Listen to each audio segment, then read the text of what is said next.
Hey, what's up? I'm Wilmer Valderrama. Freddy Rodriguez. This is Dos Amigos and... Un papi gringo. ¡Ay, qué rico! ¡Ay, qué rico, papi! We honestly, this has got to be a show now.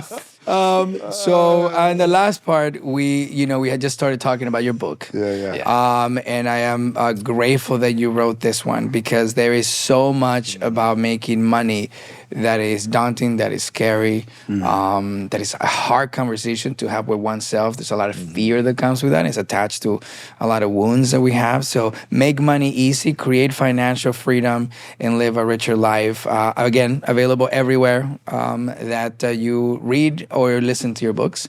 So starting off, like the inspiration for this book, how did this started? And I wanted to talk about your book a little bit.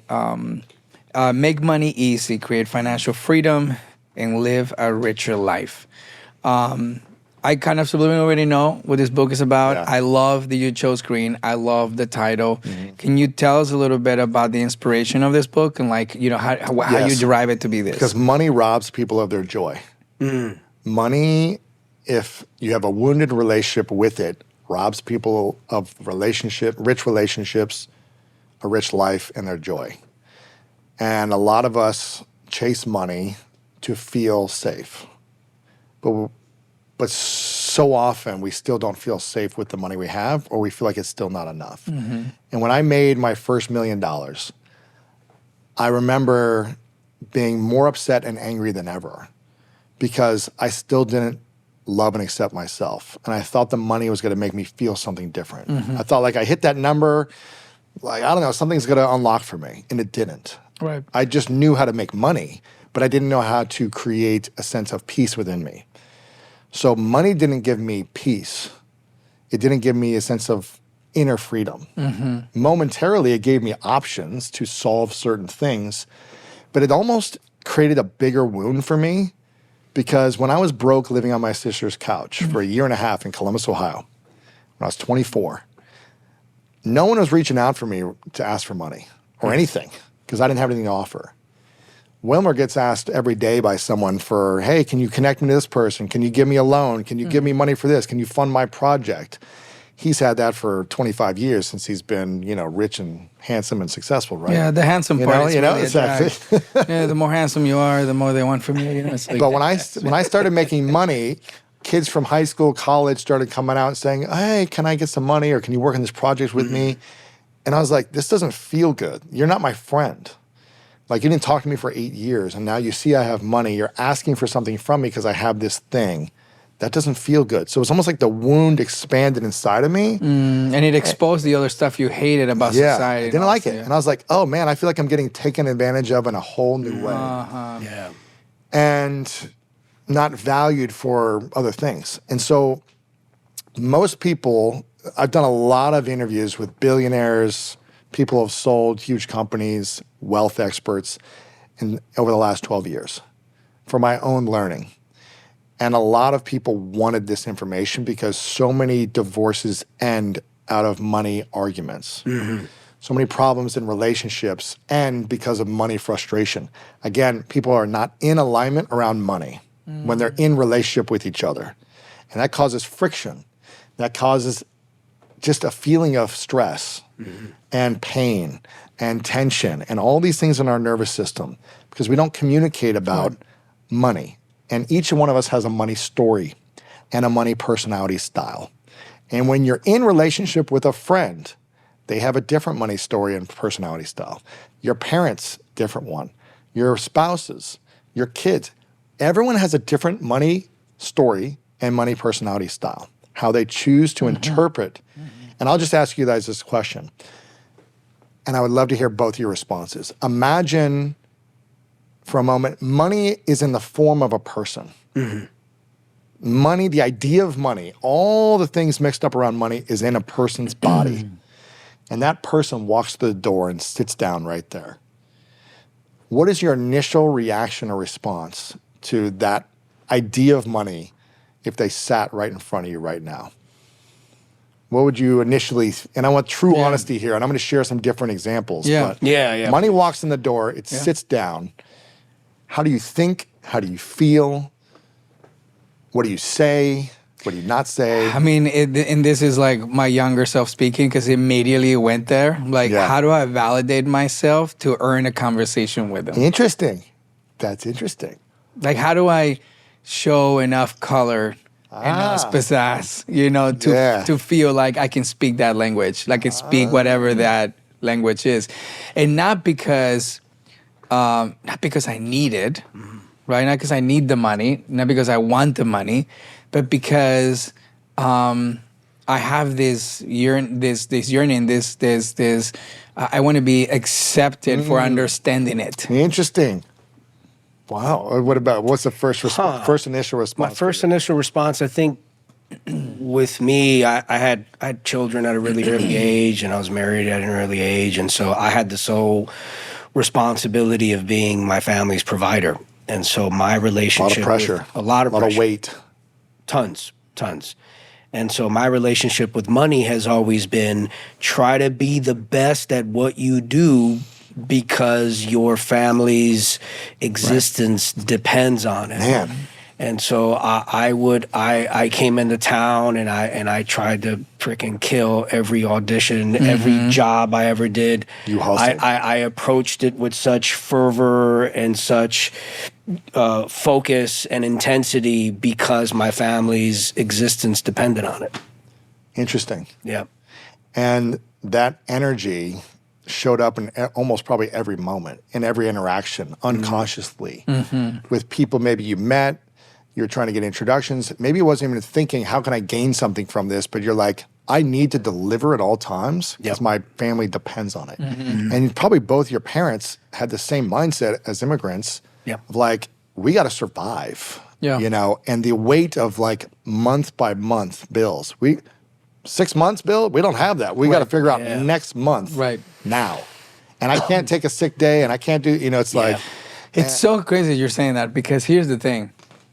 It's gonna sound really crazy, but this is kind of a version of like letting go of perception, letting go of expectations, right?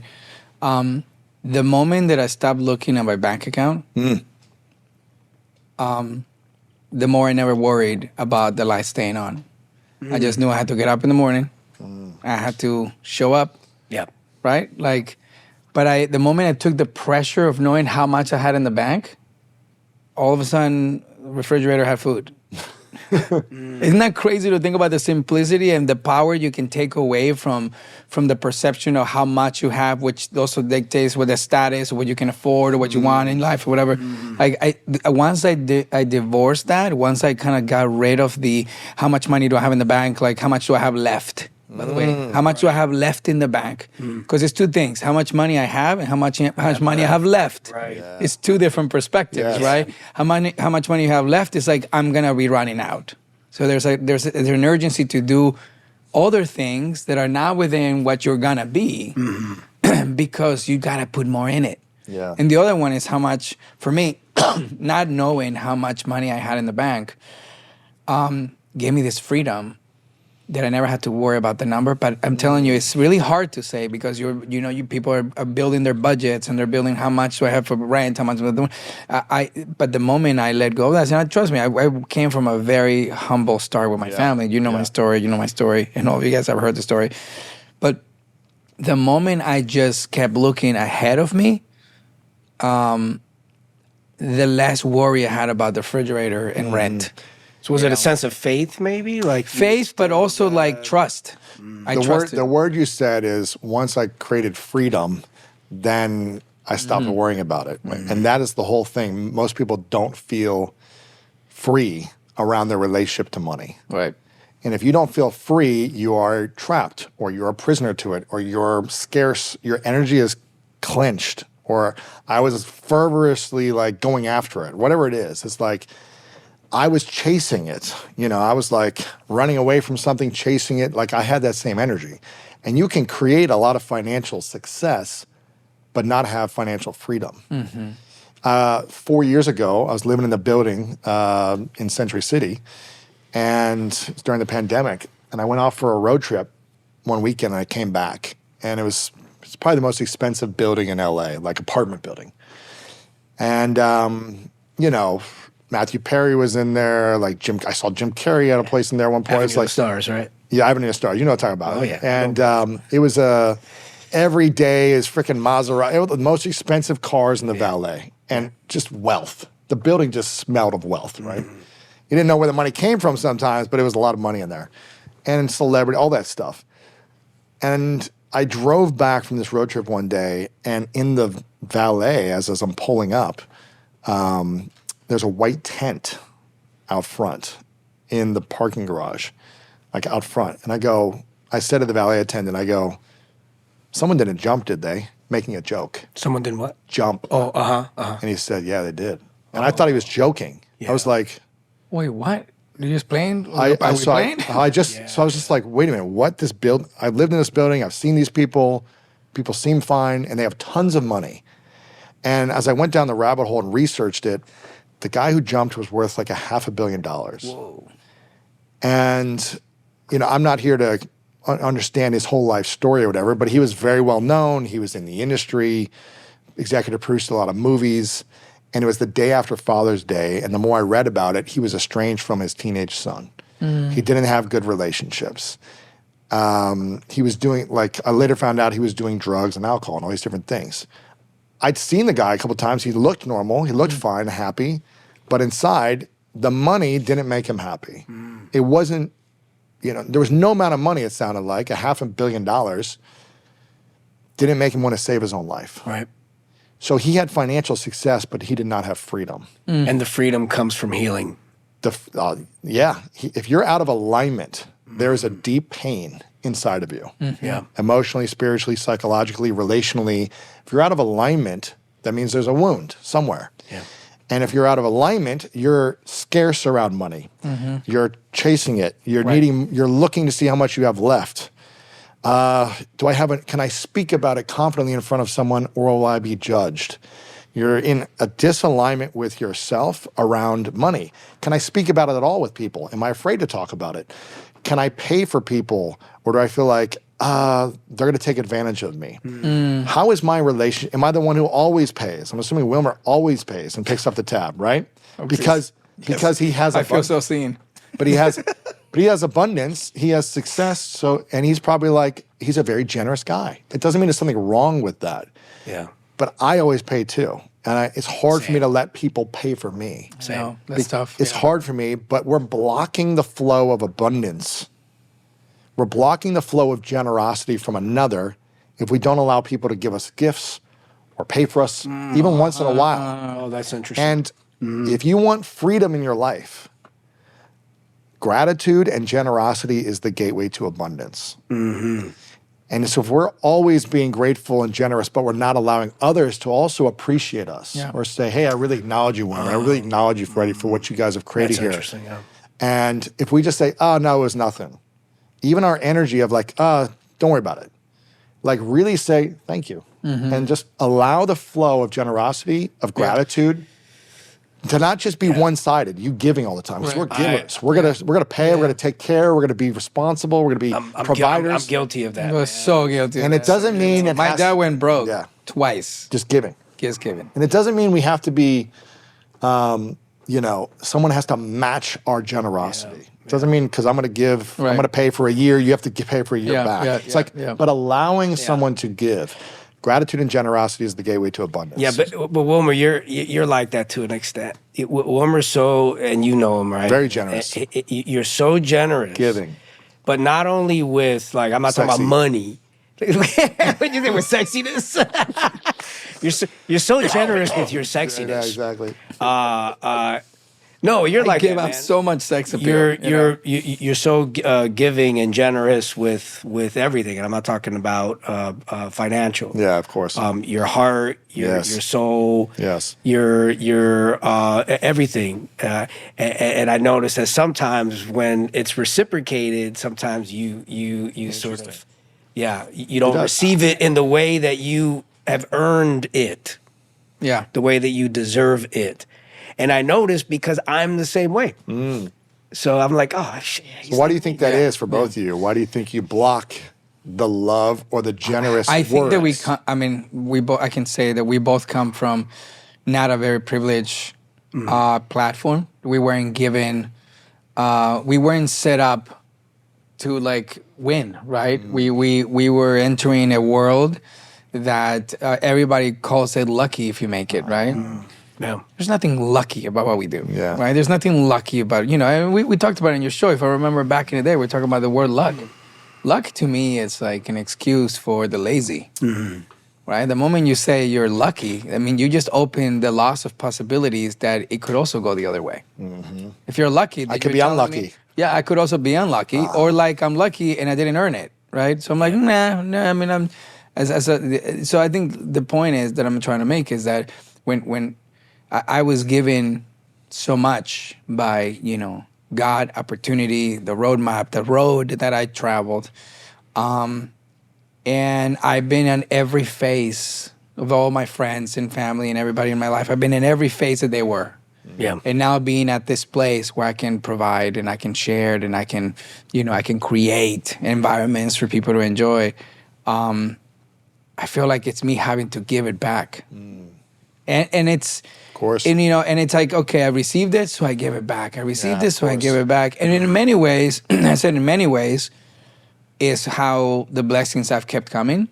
But in others, has also worked against me. Because to your point, Where are you blocking the blessings? where I think I'm blocking the blessings at a place where, where I don't allow for some of those blessings to return in unexpected ways, because I just have to make sure that I control the environment, the outcome of most of the things, because I felt in a privileged place. Yes. But we did earn this place. It's not like I'm privileged because blah, blah, blah, blah, blah, which a lot of people make us artists, and all of us here that, make us feel like it's almost like, well, it's lucky for you because blah, lucky for you because you're this, or lucky for you. And there's nothing lucky about what we're doing. We're fortunate to not be breaking rock, but there is an amount of work that comes to the stuff that we do that is also hard to manage for anybody. Yeah, it's a lot. Right.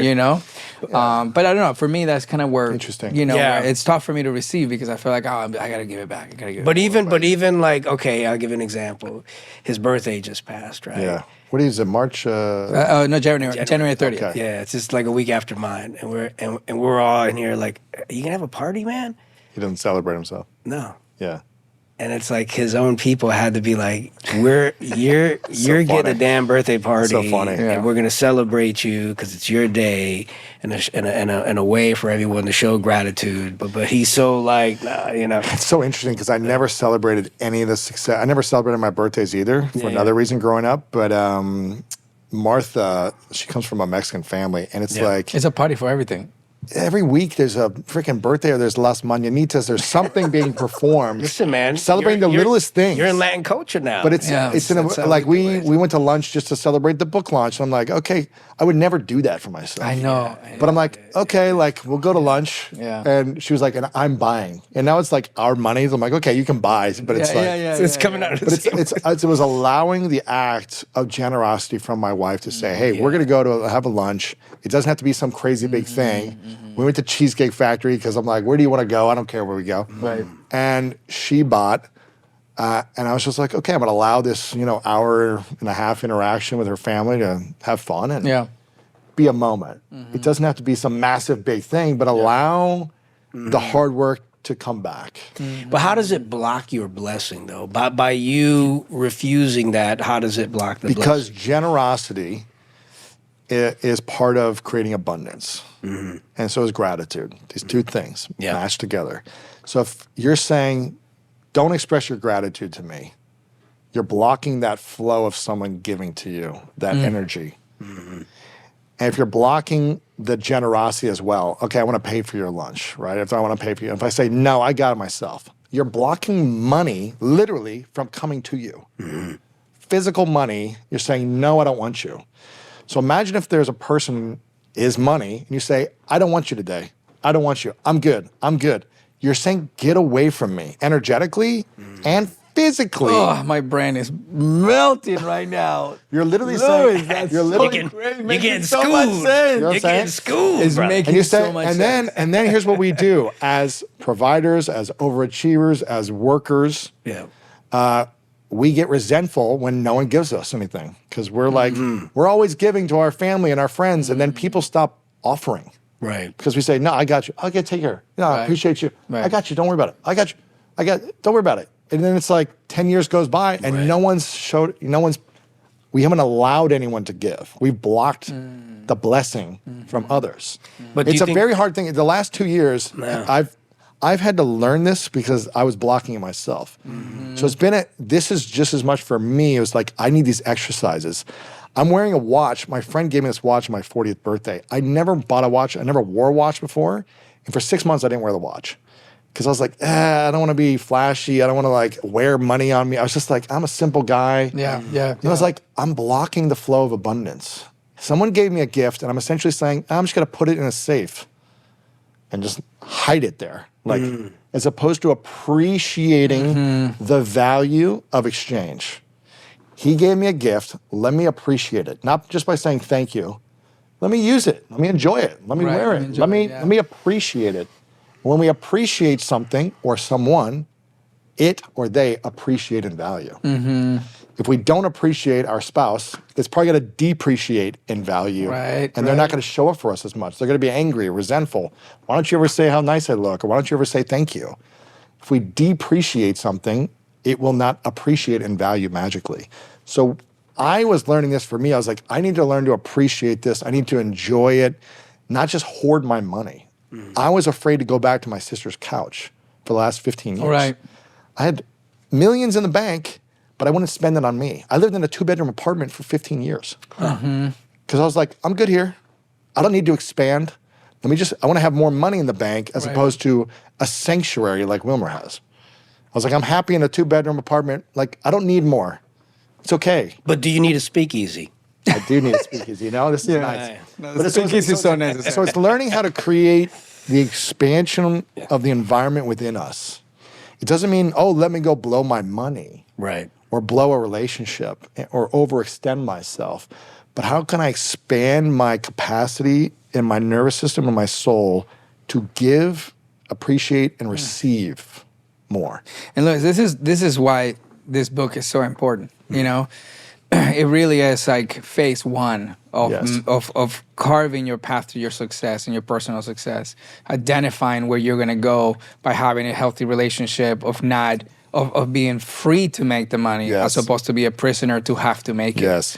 Right? It's how you kind of frame it, and what I'm taking and what I'm learning from what you're saying is really that is the outlook on the act of making money that actually dictates whether you're going to be successful or not. And the first thing you got to say, I mean, like I had my own very humble version, and what you have kind of taught me today is really your own personal perspective on like what you receive, and your personal perspective about how you spend it, but most importantly, how you hold space for this money. And it's like, it's not, I'm free to make this money, as opposed to like, I have to make this money. And it's so hard when you need the money. So hard. Right? And that's the time we need to learn how to expand and feel safe, even though you're scarce. Because there's 4 ways of living life with money, 4 different types of relationship. I don't know how much time we have. I'm just going to... No. I mean, this is now going to be 2 episodes. So. Okay. There's 4 different ways to live life with money in relationship to money. And I've lived all 4 of them. I'm assuming you guys probably have as well, but we'll see. The first one is being financially broke and emotionally broken. Essentially financially scarce. I have no money. I'm on my sister's couch, 3 credit cards, student loan debt, broke. That's financially scarce and emotionally scarce. I have no purpose. I'm broken spiritually. My dream is over. I have an injury. I don't know what to do with my life. I'm emotionally and financially scarce. That's level 1. No one wants to live like that, saying, why am I here and I have no money to do anything with? The second phase is financially broke, but emotionally abundant. This was phase 2 for me on my sister's couch.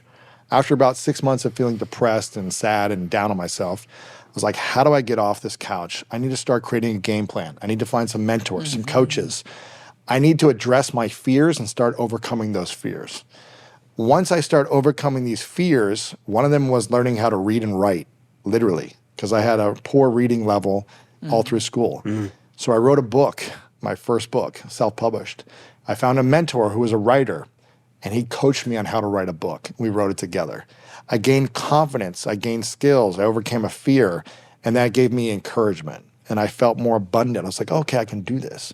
Second thing was learning how to speak in public. I could not speak in public to save my life. I went to Toastmasters every week for a year and practiced public speaking, which is a class on public speaking. And it was horrible for the first 6 months, but it got better every single week. And I felt more empowered. So my energy shifted. The third one was salsa dancing. I was terrified of salsa dancing. And by the way, I've seen him salsa dance. It's unbelievable. Really? Oh, yes. He can get that better than, by the way, a lot of Latinos I know. Just so you know. Absolutely. No way, man. Soy papi gringo. Let's go. Papi gringo. Dos amigos y un papi gringo. Coming to iHeart next week. And I went salsa dancing 3 or 4 times a week to overcome this fear. I mean, you're a gringo in a culture of Latinos. Right. Listening to Latin music, listening to people speak Spanish, it felt like a different world when I would go to the salsa club. Right. And for the first 3 months, I would go out. This is when I was just broke and doing nothing. I would just sit in the corner like a creeper, just watching people dancing, because I was like, this is fascinating and intimidating at the same time. You guys grew up like this, right? In Puerto Rico specifically, you're like, everyone's salsa dancing. And eventually I went out on the dance floor. A girl grabbed me and brought me out there. And I was like, horrible. But I was like, okay, I've overcome the fear. Now let me go all in. Yeah. For the next year, I obsessed over salsa dancing. And that gave me confidence, gave me courage. So I had this like richness inside of me. I was overcoming all my fears. I was building skills. I was like feeling good about myself, but I was still broke on my sister's couch.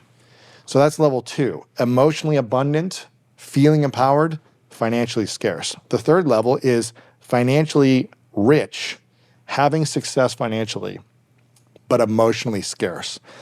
After about 5-6 years, I started making money, building a business. I had some coaches. I just took extreme action, kind of burning myself out all day to make money. And I lost that emotional abundance. I used that energy to go create. But then when I had money, I started shrinking and started being scarce. I was like, I can't spend this money.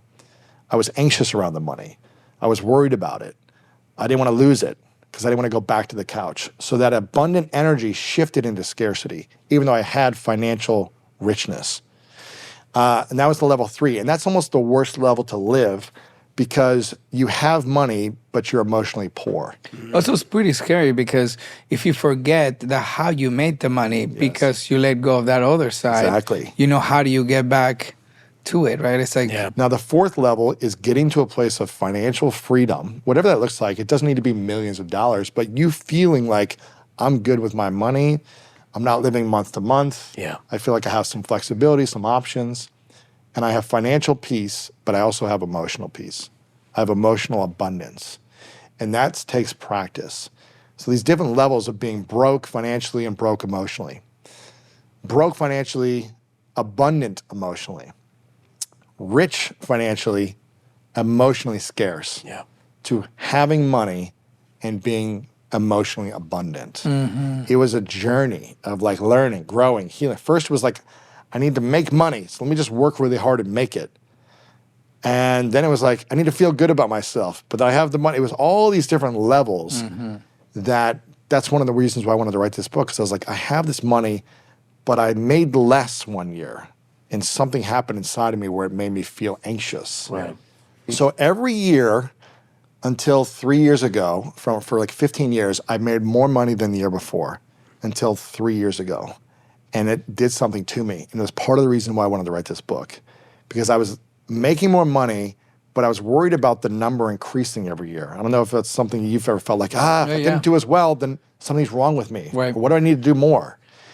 And I was like, for 6 months, I was in not a darker place, but I was like, it was stressing me out. I was like, I've done really well saving my money, investing my money. I have every life insurance. I have like every investment account, retirement. I'm like, I'm good. But why am I? Do you think it was because you were investing in your personal stability in life? I just think I'm so used to seeing the number of my business increase every year. And that was where But your happy value. currency was going up because I know in those last couple of years you're talking about, you were really invested in the stability of your home. Exactly. Was it the dopamine of seeing it I just think it was like I was so increase used to like my value, my self-worth was tied to my net worth. And a lot of us can become net worth millionaires, but be broke with self-worth. It doesn't mean we're a self-worth millionaire. Right. That's a different currency. Net worth versus self-worth. And again, the guy who committed suicide was a net worth mega millionaire, but he was a self-worth bankrupt. Yeah. You know what I'm saying? Otherwise, you wouldn't jump. Yeah. If you're a self-worth millionaire, it doesn't matter how much money you have. You love you. You accept you. You know you can handle hard times also and get through it. Like you've got your own back. Even if the world's against you, you show up for you. And so for 6 months, I was stressed about it. And then I was like, I need to do the emotional work. Why is this relationship with money holding me back? Right. And can I find peace even if I'm making less money or if the money's going away in my bank account? And I was like, I need to step into more generosity and more gratitude because that's where the abundance flows internally. I need to continue to do any healing work around money wounds, take myself to money therapy, as weird as that sounds. We're in LA, so you guys are with it. Yeah. And that process made me feel at peace. I invested more in my relationships and how can I expand those relationships. And knowing that money is going to come when it comes. And it's okay if it's up, if it's down, I'm at peace. A sense of faith. Yeah, but it also doesn't mean like never look at my money and blow the money however I want. It's like make sure I have structure and organization and respect money. Don't just, it'll come whenever it comes. Yeah. It's like you still have to respect a relationship. When it sat down, you still need to like, good to see you. How are you? You know, like give me a hug. You know, you still have to respect it. And be a responsible steward. Be a steward of it. Yeah, Absolutely. yeah. So that was the process for me. It was like, oh, something's still off inside of me. I need to continue to evolve this. And it doesn't mean I've mastered it. It's like a constant evolution. But it's a beautiful one when you can feel you have inner peace because that is the new rich. In your book, so I was filtering through it a little bit here. You have this quote, and every couple of pages, this is so rad. I do that for me because I need big words to be able to read. You know? It says in your book you have every couple of between some of these chapters you have a page where you have a quote. And it's very striking because it kind of reminds you where you are in the learning process of your book and as you're getting through it. These are things that either questions or things that make you reflect. Yeah. If you never map out your future, you'll tend to retrace your past. Yeah. What do you mean by that? Well, again, our belief system influences our behaviors, right? If you believe a certain thing, it's based on your past. Your past memories and the meaning we give those memories create our beliefs.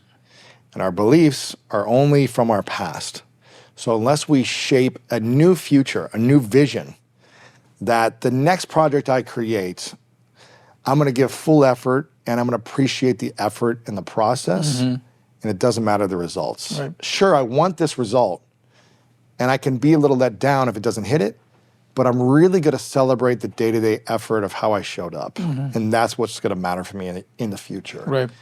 And I'm going to start to shift my belief and put value in how I show up with gratitude and generosity in every interaction daily versus the end result of a project.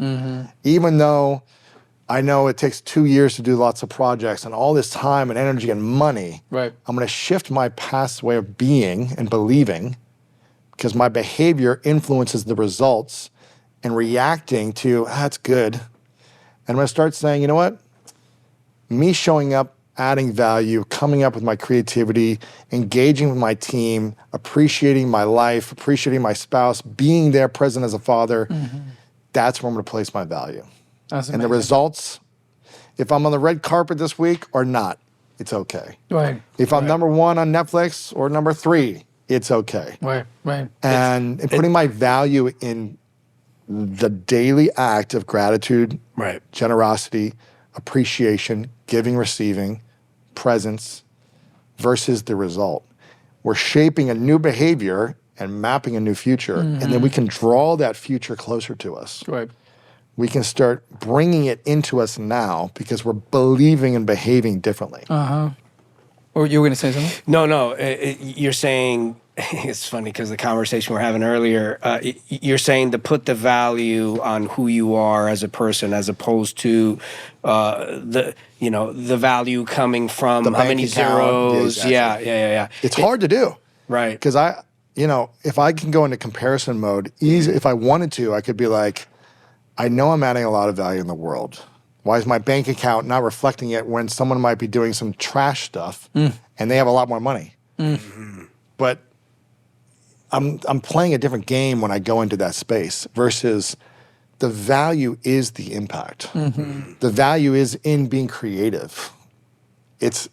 And being able to express my art.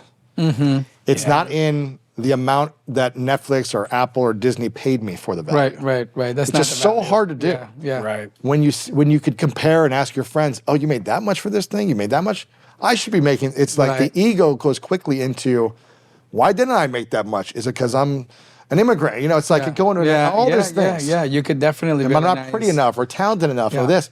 It's just easier to find a villain. Of course. Than actually self accountability and reflection, right? Like this. It's kind of like in our industry, I guess the equivalent of that is sort of what we were talking about earlier, how an actor, an artist can put that value, right? You're saying the value is on the money, where the value is on the level of fame you achieve or these projects that you, and the followers, and then that dictates who you are, but you're really a crappy person inside. Exactly. And you guys probably know tons of people in the industry who are not good people, but they're on every red carpet, they're on every award show, they're being celebrated. They have putting out a signal of a brand that they're not. Of course. And you all know those people who are out there. You're in that daily, but they're dead inside. They're living a miserable life inside. So going back to School of Greatness, by the way, is I want to make sure that people understand the gravity of what you've built.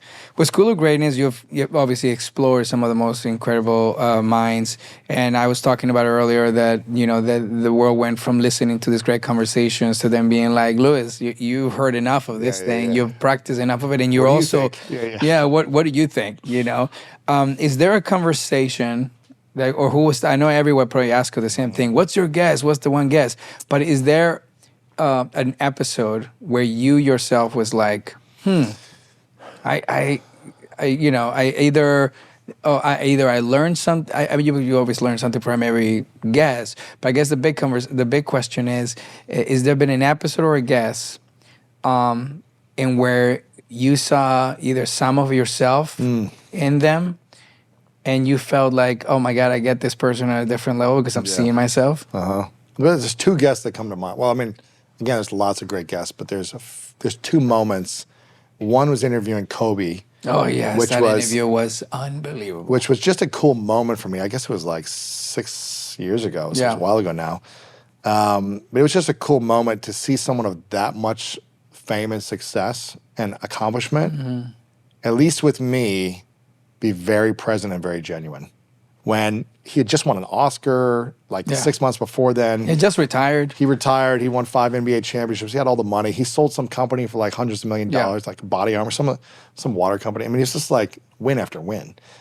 And he was just so present and so generous. Again, he had a grateful and generous heart.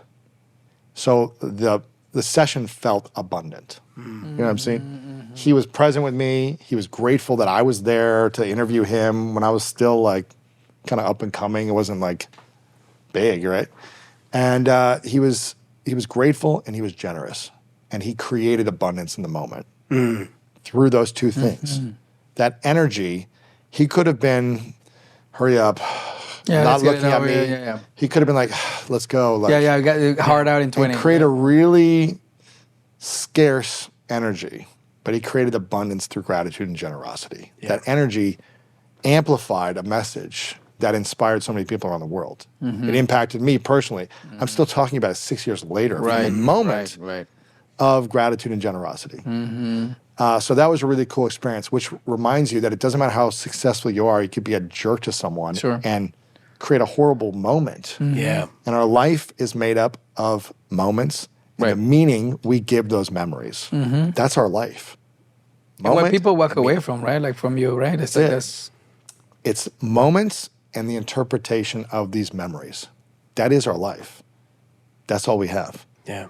And so he created a moment that for me was really impactful. There's a brain surgeon and neuroscientist that I had on. His name is Rahul. And he'd done over 1,000 brain surgeries. So he was physically like opening skulls and like taking out tumors, cancer from brains. Right. He's here in like Calabasas area. And but he also studied neuroscience. So he had a PhD in neuroscience, which studies the mind. So he is a brain surgeon studying physical matter, but also studying the mind. The mechanics of it all. How that thing he's operating on works. Yeah, exactly. Like how does energy influence matter, right? The mind is not in the brain. It's like, what is the mind? So it's fascinating. So I interviewed him. I said, as a brain surgeon who's done 1,000 surgeries, but also a PhD in neuroscience, studying the mind, what is the number one skill that every human should have? And if they have this skill, they will better themselves in their life forever. He said, emotional regulation. Huh. He's like, if every human being could master emotional regulation, which is healing the nervous system, Healing, yeah. which is going back into wholeness, which is being in alignment. If we're out of alignment, we are not going to be able to regulate our emotions, because anytime we're triggered or wounded or, we're going to react, we're going to defend, we're going to shrink. But if we learn to regulate our emotions, emotional regulation, that means that we are whole within our nervous system. We are in alignment from the way we think to how we feel is whole. Yeah. And if we don't think and feel in a sense of alignment, it doesn't mean we're not going to have frustrations or challenges or stressful moments. It doesn't mean everything is perfect all the time. That's a spiritual bypass. But it's being able to regulate and get back to, okay, I'm having a moment. I'm going to process this moment and I'm going to get back into alignment and move on. Not stay in the past hurt or pain, but be able to process and move on. And so for me, that's been kind of a through line for the last 12 years of interviews, is like a lot of people are just trying to teach these tools around how to heal. Right. Because that is true greatness. It's like, sure. You can be optimal at that point. Exactly. And if, sure, we can teach people how to prepare for the moment, how to prepare for an audition, how to get the gig, how to launch a business, how to make money. You can teach all these things, how to get into great shape. But if you still don't feel whole and complete, are you great? Right. Do you find that that's been a common thread in all of the guests that you've interviewed? And do you feel like that's been a part of why they've been able to achieve the greatness that they've achieved? Yeah, I think, whether it's a brain surgeon or a monk or yeah, I think the first couple of years I was more interested in like how to be successful. You know, then it turned into, okay, well, success doesn't mean you're happy. There's a common denominator here. Right. Yeah. It's like, okay, so how do I have the life of my dreams and feel that I actually have it? Because still Wilmer doesn't feel that he has the life of his dreams. You know what I mean? It's very true. you feel like they've all said that same thing? Nah, They've it's just all kind of been how I like, think about it all. It's like, they haven't said that, but it's more of like, that's what I've been asking questions around. Yeah. From like leaders in every area of life. I'm more like, are you truly, like, what's the key to you being the best you can be and getting the results, but also feeling like you matter, whether you have it or you don't. Right. That's kind of the season I'm at now. So, first of all, unbelievable pool of incredible inspiration, so many tools and so many things we can walk out of this beautiful conversation that we can practice, that we can acquire, that we can aim to learn more of. Obviously, I really want everyone to make money easy, because there is an emotional attachment to the unlocking of your success. And I think that's something that's very evident based on all the conversations with all the incredible people that you've had.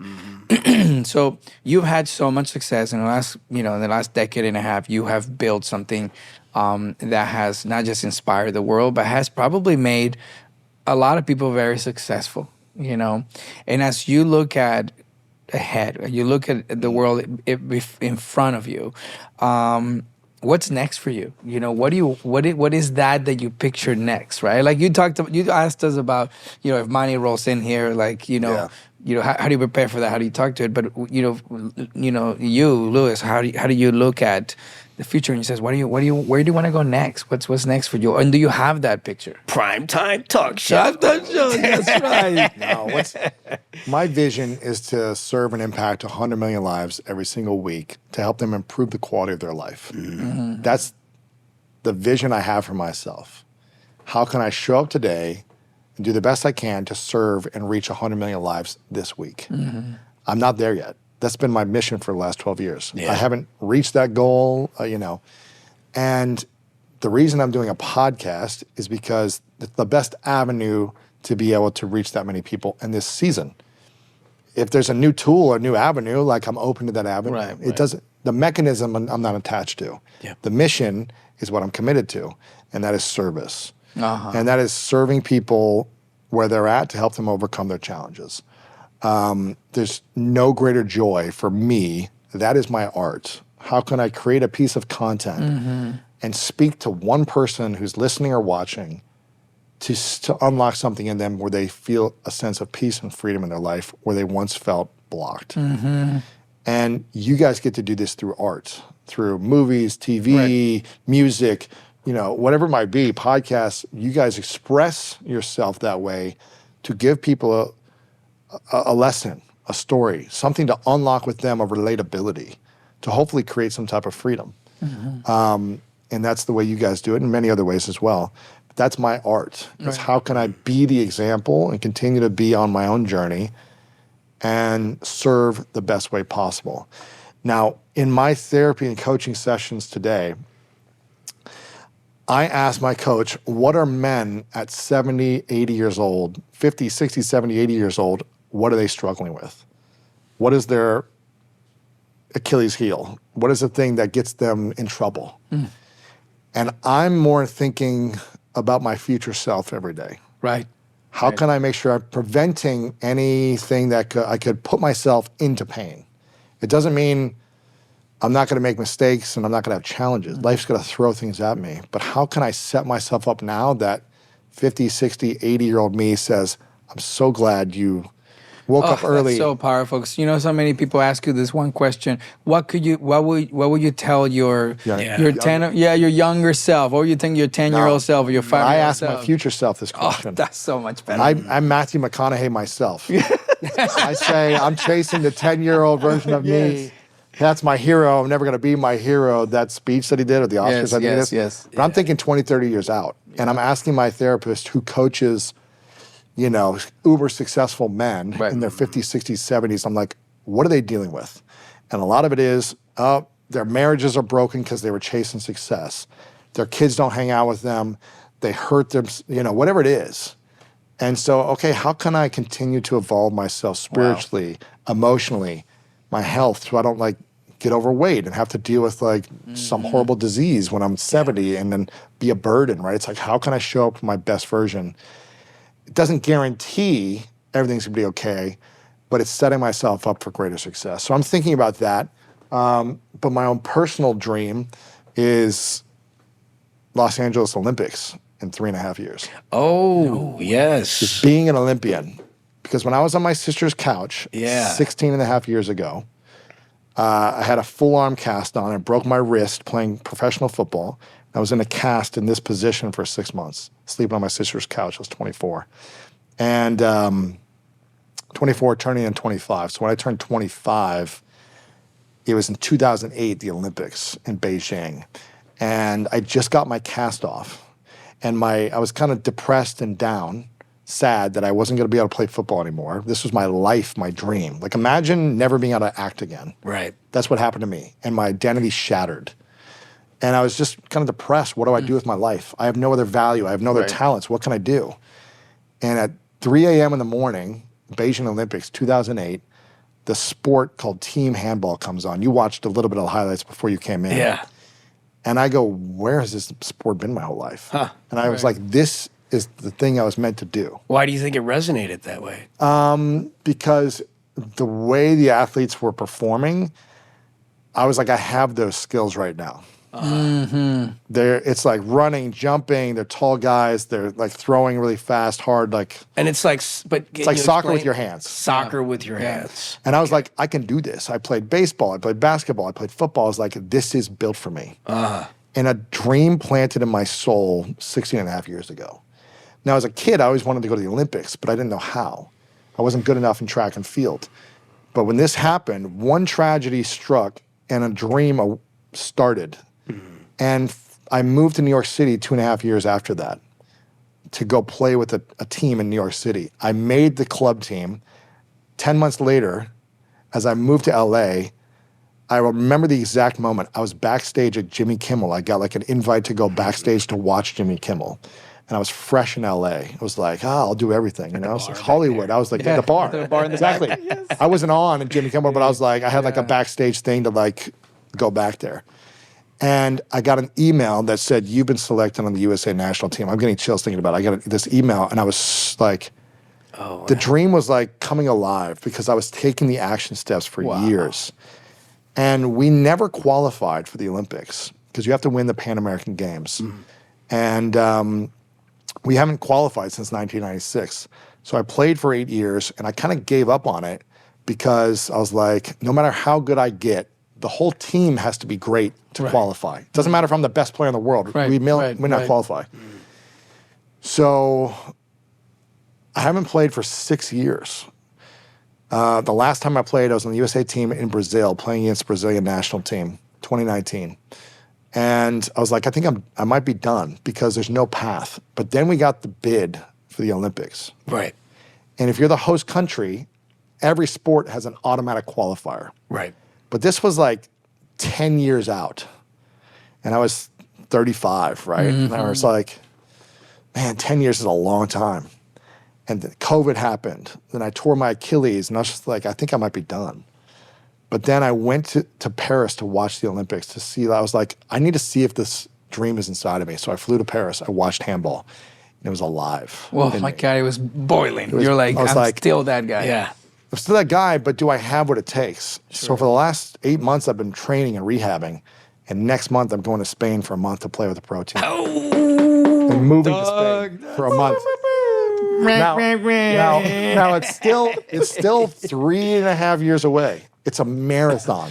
It's a month by month. But it is enough time for you to like really take your time, getting the mechanics back. It's possible. It's possible. So I'm going to see. In 1 month, I'm going to know, is this even possible or not? Why Spain? Why do you have to go to Spain? It's one of the best countries that plays handball. I know a coach who's like invited me to come play. Okay. And if I'm going to play professionally and go back and forth somewhere, I want to be in a Spanish-speaking country. So I can continue to learn Spanish. So where in Spain are you going? This is a small town called León. It's about 2 hours north of Madrid. Yeah, small town. Dude, well, so this is my personal dream. That's amazing. Yeah. First of all, thank you for just everything. Just amazing. Everything. There was just so much, and every time we talk, we we go to these places that just on taps.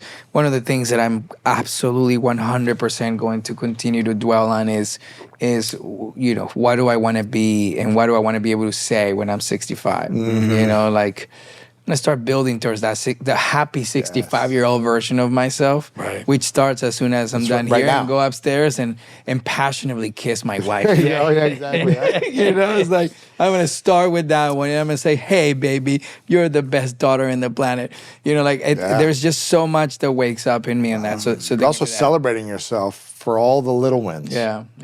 And it's like allowing your friends to celebrate. It doesn't have to be a freaking Mexican party every day. Yeah, that'll be. But it's like allowing a dinner and friends coming over and hanging out and having whatever. It's like well, today we'll go to dinner. You're gonna pay. I'll pay. Yeah, you allow. But and then for me, to be able to hear you this motivated, this excited. First of all, you're in great shape already. You walked up, like a Greek god from your car. I was like, oh my God, this guy's doing something right. But to see that you have this goal and knowing the amount of mental strengthening you've done, the amount of soul fueling that you have done, like you're not gonna be stopped. It's like it's gonna happen. Well, here's the thing, the dream is to be an Olympian, and I thought that dream was over years ago. The dream is still alive now, And I am at a place where whether it happens or not, I'm at peace. Yes, of course. Because I'm going to pursue it. Yeah. And that's the win. And that is the win. Now, it doesn't mean if I don't make it, I'm not going to be disappointed. Sure, I might be sad or disappointed, but your friends will throw you a party. Exactly, right? But it's also, when I'm 65, will I regret not going and pursuing this? Right. Like, I don't want to be regretting at 65, at 85, and be like, oh, I was too scared. Right. Too scared to go for it. Yeah. Like, I'm okay with not making it, but I'm not okay with not going for it. Unbelievable. That's so incredible. That's so inspiring. And it's really hard when we're at this level of like credibility or success or comfort to try new things or to pursue something that's scary. Such a different gear change. It's a different gear change. And it's like it demands something inside of me that I've never had before. It's like being married, trying to manage the business, going back. It's like a whole new way of being. But again, I don't want to regret in 4 years, 3.5 years when the Olympics are here. At least I'll know either way. Like, okay, you went for it. You did everything you could. You either made the team again and you're on it, or you didn't. And at least I'm okay with that. Yeah. We can take so much serenity, so much peace from knowing that these tools are available to all of us, right? And I think today you created enough roadmap that some of us who are not only listening to this conversation or watching this conversation from comfort from home found a little bit of inspiration today to move forward with the things that either scared us or two, we never thought we deserved. And allowing for that grace to come back into your life, because that grace turns into the fresh air you need to kind of mobilize that passion again and really aim to the place that you always knew you could go to, and really give yourself that love and respect, that love, that you're worth the success you want. There's so much about that. Any final thoughts? I'm first of all, thank you. I'm so grateful that you're here. And I think the biggest thing for me, and that I love to hear from you, was about healing. It's about healing, was about working on yourself, was about working on your character as a human being, and how that is the currency, and how that is the most important thing, and the money and the success and all that other stuff is secondary. Because you could, like you said, the guy who jumped off the building, right? You could have all the money in the world, but if your character is not in place, if your quality as a person is not in place, then that means nothing. Right. Yeah, exactly. Right. Well, Louis, I mean, I just knew in my heart this conversation had to happen, and and again, this is why it's valuable to identify these individuals in your life that continue to reignite you and to energize you and who you want to be, and that. So I'm just so grateful. We always do this for each other, and like the fact that we're able to do this, for everyone. And you've done this for so many people in your show and all that. School of Greatness is everywhere you can, you find your podcasting. This is, did you do the audio yet for this? I did the audio too. I recorded it. Oh, great. So the audio and the book is available everywhere that you can find a book or you listen to your books. Make sure you listen to Louis Howe's Make Money Easy, Create Financial Freedom, and Live a Richer Life, which is a beautiful, beautiful message. And that being said, thank you. So grateful. Yeah, Luis. Los amigos. Los amigos y un papi gringo. Yeah, Vamos. papi gringo. I'm Wilmer Valderrama. I'm Freddy Rodriguez. This was Los Amigos, and see you next time.